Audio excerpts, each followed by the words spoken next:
நம்ம விசுவாசம் அக்கினியில் சோதிக்கப்பட்டு பார்க்கும். நிறைய நேரத்தில் தேவ பிள்ளைங்களை பார்த்தீங்கன்னா நல்ல காலங்களில் இருக்கும்போது நல்ல உற்சாகமாக இருப்பாங்க, நல்லா கர்த்தரை தேடுவாங்க, கர்த்தரிடத்தில் வருவாங்க.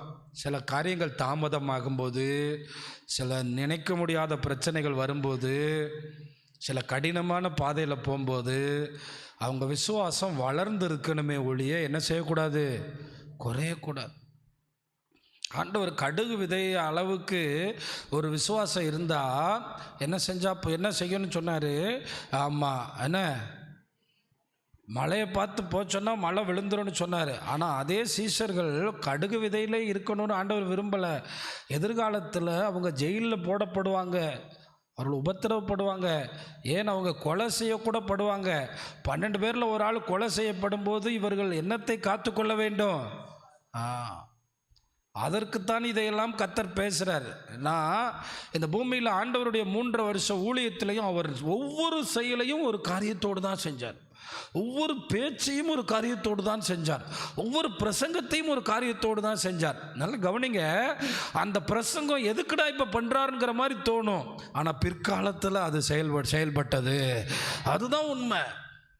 அவர் பேசின எதுவுமே வீணாக போகலை. யோவான் 6 கர்த்தருடைய பந்தியை பற்றி பேசுகிறார். அது அன்னைக்கு நிறைய பேர் இடறி போகிறதுக்கு ஏதுவாக இருந்துச்சு. ஆனால் அவர் பேசலைன்னா அந்த அவரோடு நெருக்கமாகிறதுக்கு அவர் ஏற்படுத்தினது தான் கர்த்தருடைய பந்தி. சொல்லப்போனால் நம்ம எல்லாருக்குமே ஆதாமோட ரத்தம் தான் ஓடுது. என்ன, அதை மாற்றி இயேசுவின் ரத்தத்தால் நம்மை முழுமையாக்குவதற்கு கொடுக்கப்பட்டது தான் கர்த்தருடைய பந்தி. நல்லா புரிஞ்சுக்கிறங்க. நமக்கு யாருடைய ரத்தம் ஓடுது? ஆதாமனுடைய ரத்தம். அது என்ன ரத்தம்? பாவ ரத்தம். அது பாவ சரீரம். அப்போ ஆண்டவர் அவருடைய இரத்தத்துக்கு அடையாளமான ரசத்தை நமக்கு கொடுத்து நம்மை யாரை போல மாற்றுகிறார்? அவரை போல மாற்றுகிறார். பாவத்திலிருந்து நம்மை பரிசுத்த மேனிக்கு கொண்டு வருகிறார். அப்போ இங்கே அதற்காக தேவன் அதை சொல்லாமல் இருக்க முடியுமா? அதை சொல்லும்போது நிறைய பேர் விசுவாசிக்காமல் என்ன செய்கிறாங்க? இடறி போகிறார்கள், தடுமாறி போகிறார்கள். உங்கள் வாழ்க்கையில் இன்றைக்கி நீங்கள் இந்த செய்தியை கேட்கும்போது நல்லா உட்காந்துருக்கலாம், நல்லா இருக்கலாம். ஒருவேளை நாளைக்கு இன்னும் கடினமான பாதைகள் வந்தாலும் நீங்கள் ஆண்டவரிடத்தில் எப்படிப்பட்டவர்களாக இருக்கணும்? விசுவாசமாக இருக்கும். பிரச்சனைகள் வரும்போது நான் உங்களுக்கு சொல்கிறது, விசுவாசம் கூடணுமே ஒழிய விசுவாசம் குறையக்கூடாது. தேவ பிள்ளைகள் உங்களுக்கு நண்பர்களாக இருப்பது எதற்காக என்றால், உங்கள் கடினமான நேரத்தில் பிஸ்கட் வாங்கி கொண்டு 1000 பேர் வருவார்கள், ஆரஞ்சு பழம் வாங்கி கொண்டு வருவார்கள். ஆனால் தேவ பிள்ளைகளால் மட்டும்தான் உங்களுடைய விசுவாசத்தை பெருக்க செய்ய முடியும். அதற்காகத்தான் எப்பொழுதும் விசுவாசத்திலே வளருவதற்கேற்ற நண்பர்களை வைத்துக் கொள்ள வேண்டும். விசுவாசத்தை பெருக்குவதற்கேற்ற சூழ்நிலைகளை உருவாக்க வேண்டும். அது ரொம்ப முக்கியம். இல்லை என்றால் நம்முடைய வாழ்க்கையில் கலக்கம் வந்துவிடும், இடறல் வந்துவிடும், தடுமாற்றம் வந்துவிடும். இது ரொம்ப முக்கியம். அப்போ அவர்கள் உங்களை பார்த்து ஜெபிக்க வரும்போது வார்த்தைகளை சொல்லிக் கொடுப்பார்கள், விசுவாசத்தில் உங்களை வளர்த்துவார்கள். ஆண்டவராகிய இயேசுவினுடைய இந்த கடைசி வார்த்தைகள் மிக முக்கியமானது. ஏனென்றால் இயேசு உயிர்த்தெழுந்த பிற்பாடு இந்த வார்த்தைகளை சீஷர்கள் நினைவு கூர்ந்தார்கள். 3ஆம் நாள் உயிரோடு எழும்புவார், பாவிகள் கையில் ஒப்புக் கொடுக்கப்படுவார், சிலுவையில் அறையப்படுவார், பரியாசம் பண்ணப்படுவார், துப்பப்படுவார். இதெல்லாம் அவங்க மைண்டில் என்ன பண்ணிக்கிட்டே இருக்குது? ஓடிக்கிட்டே இருக்குது. இது எல்லாத்தையும் ஆண்டவர் நினைப்பு கூட்டிக்கிட்டே இருக்கார். இன்றைக்கு நீங்கள் உட்கார்ந்து கேட்கிற வார்த்தைகள் உங்கள் கடினமான காலத்தை உங்களோடு பேசும், உங்களோடு நினைப்பூட்டும், உங்கள் விசுவாசத்தை வர்த்திக்க பண்ணும், உங்கள் இருதய கலக்கத்தை மாற்றும். அதுதான் இயேசு இங்கே பேசுகிறார். அப்படியே இதை பேசிக்கிட்டே வர்றார். நல்ல வேளை இந்த வார்த்தைகளை மிக அருமையாக நமக்கு எழுதி கொடுத்தவர் யோவான். ஏனென்றால் யோவான் தான் மற்ற 3 சுவிசேஷங்களை விட யோவான் தான் இயேசு தேவகுமாரன் என்பதை நிரூபிப்பதற்கு போராடினார். அதனால தான் யோவானில் பதிவு செய்யப்பட்ட அற்புதங்கள் வேறு யாரும் பதிவு செய்யாத அற்புதங்களாக இருக்கும். அவர் வெறும் தண்ணியை கூட திராட்சை ரசமாக மாற்ற முடியும் என்கிற முதலாவது அற்புதத்தை மீதி 3 பேரும் எழுதவே இல்லை. பிறவி குருடன் சுகமாக்கப்பட்ட அற்புதத்தை மீது யாரும் சொல்லவே இல்லை. லாசரு 4 நாள் ஆகி உயிரோடு எழும்பின அற்புதத்தை வேற யாரும் யோசிக்கவே இல்லை. யோவானிலே எழுதப்பட்ட அற்புதங்கள் எல்லாம் இயேசு மட்டும் தான் செய்ய முடியும் என்பதை யோவானை கொண்டு கர்த்தர் எழுதினார். அப்போ இதிலிருந்து யோவானை தெரிந்து கொண்டதுக்கும் ஒரு காரணம், உங்களை தெரிந்து கொண்டதுக்கு ஒரு காரணம் இருக்குது, என்ன தெரிந்து கொண்டதுக்கு ஒரு காரணம் இருக்குது.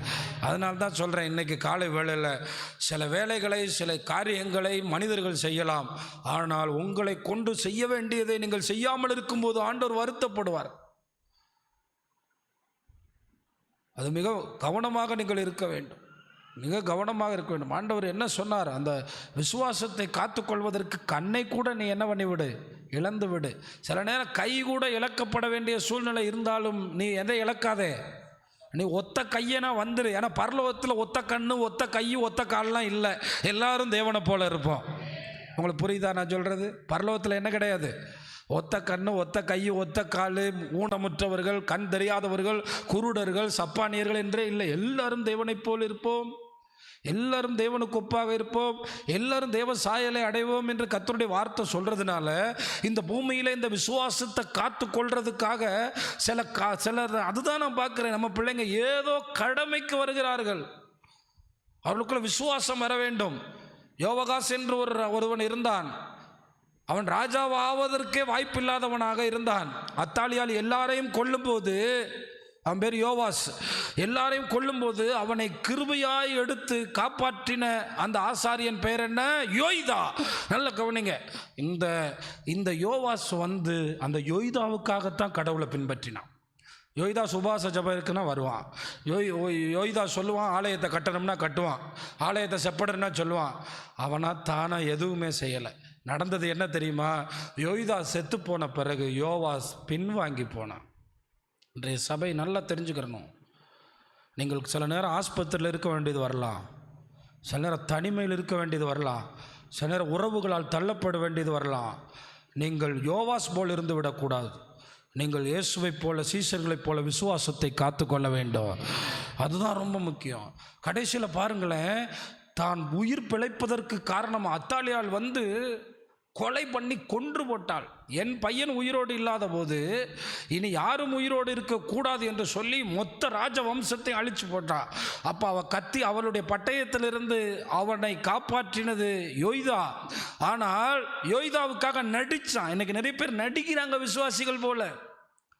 அக்கினி வரும்போது உடைச்சு நொறுக்கிறோம். சோதனை வரும்போது நீங்கள் யாருன்னு என்ன பண்ணிடும், காமிச்சு கொடுத்துரும். இந்த சிஸ்டர் எவ்வளோ பெரிய விசுவாசின்னு காமிச்சு கொடுத்துருமா இல்லையா? அப்போ நீங்கள் ரொம்ப கவனமாக இருக்கணும் பிரியமானவர்களே. கடைசியில் என்ன நடந்தது? அந்த யோய்தாவுக்கு ஒரு மகன் பிறந்தான். அவன் பேர் சகரியா. இவன் ஆண்டவரை விட்டு தடுமாறி போனான், விலகி போனான். அப்பொழுது அந்த சகரியா சொன்னான், நீ இப்படி போவது நல்லதல்ல, பிரபுக்களின் பேச்சை கேட்டு நீ போவது நல்லதல்ல. உடனே கர்த்தருடைய பலிபீடத்தில் வைத்து யாரை வெட்டுறான்? தனக்கு உயிர் பிச்சை போட்ட யோய்தாவினுடைய மகனை வெட்டுகிறான். சகரியாவின் ரத்தம் வரைக்கும் கர்த்தர் சொல்றார் மேலே போச்சு. அப்போ இவன் யாருக்காக கடவுளை தேடினா? அதனால தான் எனக்கு கொஞ்சம் பயமாக இருக்குது. சிலர் இங்கே இருக்கும்போது எல்லா கூட்டத்துக்கும் வருவாங்க, ஊர் விட்டு போய் வேறு சபைக்கு போன உடனே ஞாயிற்றுக்கிழமை லேட்டாக போவான். நான் பார்க்குறேன், இவங்களை இப்படியா நம்ம இப்படியா கற்றுக் கொடுத்தோம்? பாஸ்டர் வந்தவன பகட்டா அப்படி விசுவாசி போல, விசுவாசிக்கிறவன் போல, ஜெபிக்கிறவன் போல, யோவாஸ் போல. அப்ப மனிதர்களுக்காக தேவனை விசுவாசிக்க கூடாது. உங்கள் விசுவாசம் உங்களை காப்பாற்றும், உங்கள் விசுவாசம் உங்களை ரட்சிக்கும். நான் அதான் நேற்றைய தினத்தில் கூட சொன்னேன், என்னால் உங்களுக்கு ஒன்றுமே செய்ய முடியாது, இயேசுவால் உங்களுக்கு எல்லாமே செய்ய முடியும். இயேசுவால் உங்களுக்கு மரணத்திலிருந்து விடுதலை கொடுக்கிற வல்லமையும் உண்டு. எந்த வியாதியை சுகமாக்க இயேசுவால தான் முடியும், ஆண்டவராகி இயேசுவால முடியும். அதனால் தான் சொல்லுகிறேன், அவரிடத்தில் விசுவாசமாயிருங்கள். மனிதர்களுக்காக தேவனை பின்பற்றினால் எவ்வளோ பெரிய தப்பு பண்ணுறான் பாருங்க. கேட்காம போயிருந்தா கூட பரவாயில்ல, பலிபீடத்துக்கு பக்கத்தில் வச்சு ஒருத்தனை கொலை பண்ணுறான்னா எவ்வளோ பெரிய காரியத்தை செய்கிறான் பாருங்கள். அதுவும் யாரை? தன்னை சாகாமல் காப்பாற்றினவனை செய்கிறான் என்றால் இப்படித்தான் இன்றைக்கு நிறைய பேர் போகிறார்கள். சபைக்கு வருவார்கள், தேவன் அவர்களுக்கு சொல்ல முடியாது, போதிக்க முடியாது, எச்சரிக்க முடியாது, கடிந்து கொள்ள முடியாது. அது வேற. இன்றைய கடைசி காலத்தில் தடுக்கி விழுந்தால் சபை என்று வந்து விட்டதல்லவா? இதனுடைய காரணம் என்ன தெரியுமா? கடைசி காலத்தில் மனிதர்கள் தங்கள் செவிக்கு இனிய போதகர்களை, அதனால தான் உப்பு இல்லாமல் சாப்பிடாத மாதிரி கடிந்து கொள்ளுதல் இல்லாத பிரசங்கங்களை நான் வெறுக்கிறேன். நான் பிரசங்கம் பண்ணுகிறேன் என்று சொல்வதை விட நான் கடிந்து கொள்ளுகிற பிரசங்கங்களை விரும்புகிறேன். நம்மை செதுக்க வேண்டும், நம்மை சரியாக்க வேண்டும், நாம் அவரை போல் மாற வேண்டும். அல்லேலூயா. ஆமாம், கடிந்து பிரசங்கம் எனக்கு இடிக்கிறது என்று சொல்லி போனால் அவர்கள் போகட்டும். நித்திய ஜீவனுக்கென்று நியமிக்கப்பட்டவர்கள் ஒரு நாளும் நம்மை விட்டு போக மாட்டார்கள். அது தெரியும். தேவன் நியமித்த பாத்திரங்கள் என்னை ஆண்டவர் புடமிடட்டும் என்று சொல்வார்கள். கர்த்தருடைய வார்த்தை யோசேப்பை புடமிட்டது. குறித்த காலம் வந்தபோது அவனை உயர்த்தினது. யோசேப்பை மட்டும் அந்த சில ஆண்டுகள் அவனை புடமிடலைன்னா அவங்க அண்ணன் வரும்போது சட்டையை கிழிச்சிருப்பான். அவங்க அண்ணன் வரும்போது அவங்கள ஜெயிலில் போட்டு வதை பண்ணியிருப்பான். யோசேப்பை ஏன் வசனம் புடமிட்டது? யோசேப்பை இயேசுவை போல கர்த்தர் மாற்ற விரும்பினார். அதனால தான் உங்களுக்கு சொல்கிறேன், அக்கினி சோதனைகள் உங்கள் வாழ்க்கையில் இருக்கும்போது நீங்கள் விசுவாசிக்க வேண்டும். கர்த்தர் நீங்கள் நினைத்ததை தாமதமாக்கும் போது நீங்கள் விசுவாசத்தில் வளர வேண்டும். நீங்கள் விசுவாசத்தில் குறைந்து போய் ஆண்டவரை கேள்வி கேட்க கூடாது. நீங்கள் விசுவாசத்தில் குறைந்து போய் உங்கள் ஜெபத்தை நிறுத்தக்கூடாது. நீங்கள் விசுவாசத்தில் குறைந்து போய் உங்கள் கிரியைகளை நிறுத்தக்கூடாது. விசுவாசம் உள்ளவர்கள் தானாய் ஜெபிப்பார்கள். விசுவாசம் உள்ளவர்கள் தானாய் பரிசுத்தமாவார்கள். விசுவாசம் உள்ளவர்கள் தானாய் கிரியை செய்வார்கள். அதுதான் அங்கே விசுவாசம் செயல்பட ஆரம்பிக்கிறது. ஆண்டவரே சொல்றாரு பாருங்க, இந்த செய்தியினுடைய தொடக்கம் அப்படியே போகிறது. 16ஆம் அதிகாரம் 1ஆம் வசனத்தில் பாருங்கள். அவர் இதெல்லாம் அவங்க கேட்கும் போது என்ன நினைச்சிருப்பாங்க? நீங்கள் இடரல் அடையாதபடிக்கு இவைகளை உங்களுக்கு சொன்னேன், அவர்கள் உங்களை ஜெப ஆலயங்களுக்கு புறம்பாக்குவார்கள். யூதர்களுக்கு முக்கியமானது என்னது? ஜெப ஆலயம். ஆனால் இயேசுநாதர் சொல்றாரு, உங்களை எதிலிருந்து வெளியேற்றுவாங்க? ஜெப ஆலயத்தில். உங்களை துரோகிகள்னு சொல்லி வெளியே தள்ள போகிறாங்க. இவங்களுக்கு எப்படி இருந்திருக்கும்? இந்த பிரசங்கத்தை எதுக்கு இப்போ பண்ணுறாரு? நல்ல பஸ்கை ஆசரித்து பண்டிகையை பற்றி பேசாமல், கிறிஸ்மஸ்ன்னு சொல்லிட்டு பண்டிகையை பற்றி பேசாமல் இவர் என்ன பேசிகிட்டு இருக்காருங்கிற மாதிரி பஸ்கா அன்னைக்கு இப்படி சொல்கிறாரு. மேலும் உங்களை கொலை செய்கிறவன் தேவனுக்கு தொண்டு செய்கிறான் என்று நினைக்கும் காலம் வரும். இன்றைக்கி அது வந்திருக்குங்க. என்ன சொல்கிறாங்க தெரியுமா? இந்த தேசத்தில் வேறு மதக்காரர்களை கொலை செய்தால் அவர்கள் கடவுளுக்கு என்ன செய்கிறார்களாம்? ஒரு சபையாவது அடித்து உடைக்கணுமா? ஒரு பாஸ்டரையாவது?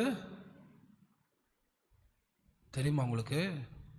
வட இந்தியாவில் அப்படிப்பட்ட அமைப்புகள்லாம் இருக்குது, இந்தியாக்களில் இருக்குது. அவங்க கடவுளுக்கு தொண்டு செய்கிறதுனா, அப்போ இந்த மாதிரி சூழ்நிலைகள் உங்களை சுற்றி இருக்கும்போது உங்கள் விசுவாசம் எப்படிப்பட்டதாக இருக்குது? உங்கள் விசுவாசம் எப்படிப்பட்டதாக இருக்கும்? இன்றைக்கி நம்ம கண் முன்னாடி இவைகள்லாம் வந்திருக்கிறது. என்ன? அவர்கள் பிதாவையும் என்னையும் அறியாதபடினால் இவைகளை உங்களுக்கு செய்வார்கள் அப்படின்னு ஆண்டவர் சொல்கிறார். அதனால் இன்றைக்கி விசுவாசிக்கிறேன், நல்லா பாடுறேன், இப்போயே பாட மாட்டேங்கிறாங்க. நான் தான் சிலர்கிட்ட கேட்பேன், இப்போயே நீங்கள் இப்படி இருந்தீங்கன்னா நெருக்கடியான காலங்களில் எப்படி இருப்பீங்க? லெகுவான காலங்களிலே இப்படி இருப்பீங்க. ஆனால் ஒன்று சொல்கிறேன், லெகுவான காலத்திலேயே சரிப்படுத்தி சீர்படுத்தி கொள்ளுகிறவன் எந்த நெருக்கடியும் தாண்டி போவான். அதுதான் சாத்ராக், மேஷாக், ஆபேத்நேகோ, தானியேல். அவங்க காலங்கள் சரியாக இருக்கும்போதே விசுவாசத்தை பிடிச்சுக்கிறதுக்கு ஜெபிக்கிறாங்க. 4 பேர் சேர்ந்து ஜெபத்தில் போராடுகிறார்கள். அவர்கள் அக்கினியினுடைய உக்கிரத்தையும் அழித்தார்கள். அதனால தான் அந்த பாட்டில் இன்றைக்கி நம்ம பாடினோம். என்ன? அவங்க அக்கினியை அழித்தாங்க. நம்முடைய முற்பிதாக்கள் விசுவாசத்தை காத்து கொண்டார்கள். உங்கள் வாழ்க்கையில் உங்களுடைய அடுத்த காலங்கள் எப்படி இருக்கும் என்பதை விசுவாசிக்கிற தேவனால் தான் வெளிப்படுத்த முடியும். உங்கள் முடிவை குறித்து விசுவாசிக்கிற ஆண்டவரால் தான் கொண்டு போக முடியும். உங்களுடைய வாழ்க்கையினுடைய ஒவ்வொரு பரிமாணத்தையும் அவர்தான் உங்களுக்கு காண்பிக்க முடியும். அதனால் சொல்லுகிறேன், நீங்கள் தேவனிடத்தில் விசுவாசமாய் இருக்கும்படி தேவன் இந்த நாளில் உங்களை அழைக்கிறார். யோவான் 12:44 ஆண்டவராகிய இயேசு இதை குறித்து சொல்லும்போது சொல்லுகிறார். யோவான் சுவிசேஷம் 12 பாருங்கள். அப்பொழுது இயேசு சத்தமிட்டு, சில நேரம் தான் சத்தமிட்டு சொல்லுவார். சத்தமிட்டு சொல்கிறாருன்னா அது ரொம்ப முக்கியமானது. யோவானில் சொல்லுவார், இயேசு சத்தமிட்டு, ஒருவன் தாகமாயிருந்தால் என்னிடத்தில் அவனுக்கு நான் ஜீவ தண்ணீரை என்ன செய்வேன்? கொடுப்பேன்னு சொன்னார். எதுக்கு சத்தமிட்டு சொல்கிறாரு? எல்லோரும் கொஞ்சம் காது கொடுத்து கேளுங்க, இது ரொம்ப முக்கியம். வெரி குட், இது ரொம்ப இம்பார்ட்டன்ட். சில நேரம் டீச்சர் சொல்லுவாங்க, குறிச்சிக்கிறங்க, இது இம்பார்ட்டன்ட், இது கண்டிப்பாக வரும்னு. அவங்க சொல்கிறத நம்ம விளையாட்டான்னு நினைப்போம். ஆனால் கொஸ்டினை பார்த்தா கண்டிப்பாக என்ன செய்யும்? வரும். அதே மாதிரி ஆண்டவர் இந்த இடத்துல சத்தமிட்டு ஏன் சொல்கிறாரு? என்னிடத்தில் விசுவாசமாக இருக்கிறவன் என்னிடத்தில் அல்ல, என்னை அனுப்பினவரிடத்தில் என்ன செய்கிறான்? அப்போ இந்த இடத்துல ஏன் என்னிடத்தில் விசுவாசமாக இருக்கக்கூடாதுங்கிற ஒரு வார்த்தை. அப்போ இயேசு யாராக இருந்தார்? மனுஷனாக இருந்தார். ஆனால் இப்போ நீங்கள் யாரிடத்தில் விசுவாசமாக இருக்கலாம்? ஆமாம், யோவான் 12 என்னிடத்தில் அல்ல அனுப்பினரிடத்தில் விசுவாசமாக இருக்கிறான்னு சொன்னவர் யோவான் 14 சொல்கிறாரு, என்னிடத்தில் எப்படி இருங்க. அப்போ அவரிடத்திலும் விசுவாசமாயிருங்கள், பிதாவினிடத்திலும் விசுவாசமாயிருங்கள். ஆனால் ஒன்று சொல்லுகிறேன், மனுஷனை மட்டும் நம்பி விடாதிருங்கள். எனக்கு நிறைய பேரை சீக்கிரமாக பரலோகத்துக்கு அனுப்புறதே யாருன்னா, அவர் பார்த்துக்குருவார்னு ஒரு 10 பேர் நம்ப ஆரம்பிக்கும் போது அவர் போயிடுவார். ஏன்னா நம்ம யாரை நம்பணும், யார் மேலே விசுவாசமாக இருக்கணும். அதனால தான் நீங்கள் தீர்க்க ஆயுசாக வாழணும்னா உங்கள் பிள்ளைங்களை உங்களை சார்ந்து இருக்க விடாதீங்க. ராமேன்னு சொல்லுங்கள். நீங்கள் தீர்க்க ஆயுசாக வாழணும்னா உங்கள் பிள்ளைங்க உங்களை சார்ந்து உங்கள் காலை பிடிச்சான்னு வச்சுங்களேன். ஆமாம், நேராக ஒரு நாளைக்கு ஒரு தடவை கிளம்பி வந்துடுவான். 500 ரூபா கொடுமா, 1000 ரூபா கொடுன்னு அப்பப்போ பெட்டி எடுத்துகிட்டு பஸ் ஏறிடுவான். ஒரு பால் டப்பா வேணும்னாலும் ஃபோன் பண்ணுவான், ஒரு பால் பாக்கெட் வேணுனாலும் ஃபோன் பண்ணுவான். அதனால தான் சொல்கிறேன், யாரிடத்தில்? தேவனிடத்தில். நான் எதுனாலும் அவரை நம்பியிருப்பேன், எதுனாலும் அவரை சார்ந்திருப்பேன். கவனிங்க, எல்லோரும் கவனிங்க. அவரிடத்தில் விசுவாசமாக இருப்பேன். சின்ன தேவையோ பெரிய தேவையோ வாழ்க்கையின் கடைசி வர அவரை சார்ந்திருப்பேன். இது நமக்கு ரொம்ப கஷ்டம். இன்றைக்கி நான் நிறைய பார்க்குறேன்ல, சுற்றி ஊழியர்களே அங்கே கிடைக்காதா இங்கே கிடைக்காதா. நிறைய ஊழியர்களோட ஷெடியூலை பார்த்தா டெய்லி ஊழியர் கூட்டம் இருக்கும் போல். எப்படி? டெய்லி. ஏன்னா உலகத்திலே நல்ல சாப்பாடு எங்கே தான் கிடைக்கும்? எங்கே? உங்களுக்கு தெரியாது, ஊழியர் கூட்டத்தில் தான். சிக்கன் வேணுமா, மட்டன் வேணுமா, மீன் வேணுமா, அது வேணுமா, எல்லாம் சாப்பிட்லாம். எல்லா கணமும் கிடைக்கும். வேணும்னா போக்குவரத்துக்கு என்ன கிடைக்கும்? காசு கிடைக்கும். அப்புறம் என்ன கிடைக்கும்? வேணும்னா போனதுக்கு ஒரு படி கிடைக்கும். இதெல்லாம் வாங்கிட்டு நிறைய பேர் இன்றைக்கி யாரை சார்ந்து இருக்க மறந்துட்டாங்க. இன்னும் கொஞ்சம் சபைகளில் இப்போ அரிசி, பருப்பு, கோதுமை எல்லாம் கொடுக்குறாங்க, ரைட்டு. அது ஏழைகளுக்கும் விதவைகளுக்கும் திக்கற்ற பிள்ளைகளுக்கு மட்டுமே கொடுக்கப்பட வேண்டும். அதற்கு தேவன் நமக்கு கொடுத்திருக்கிற வார்த்தையின்படி செய்யப்பட வேண்டுமே ஒழிய, சகல சபையும் யார் மேல் விசுவாசமாக இருக்கணும்? தேவன் மேல் விசுவாசமாக இருக்கணும். அதனால ஒரு மனுஷன் வந்து ஜெபிச்சார்ல, பிசாசு பிடித்த தன் மகனுக்காக ஜெபிச்ச போது அவர் அழகாக சொன்னார்ல, எங்கள் விசுவாசத்தை என்ன செய்யுங்க? வர்த்திக்க பண்ணுங்க.